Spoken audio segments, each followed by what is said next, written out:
പൊന്നാനി ഐശ്വര്യ തിയേറ്ററിന് സമീപം അടച്ചിട്ട വീട്ടിൽ മോഷണം. വിദേശത്ത് കുടുംബസമേതം താമസിക്കുന്ന മണപ്പറമ്പിൽ രാജീവിൻ്റെ വീട്ടിലാണ് മോഷണം നടന്നത്. ശനിയാഴ്ച ഉച്ചയ്ക്ക് ശേഷം വീട് വൃത്തിയാക്കാനായി ജോലിക്കാരി എത്തിയപ്പോഴാണ് വീടിൻ്റെ പിൻഭാഗത്തെ വാതിൽ തകർത്തത് ശ്രദ്ധയിൽപ്പെട്ടത്.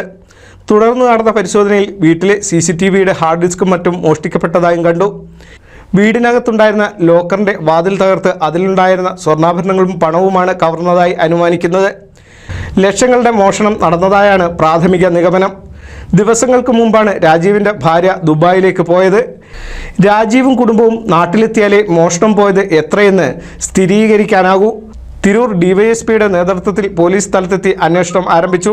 P. നന്ദകുമാർ MLAയും വീട്ടിലെത്തിയിരുന്നു. NCV news Ponnani.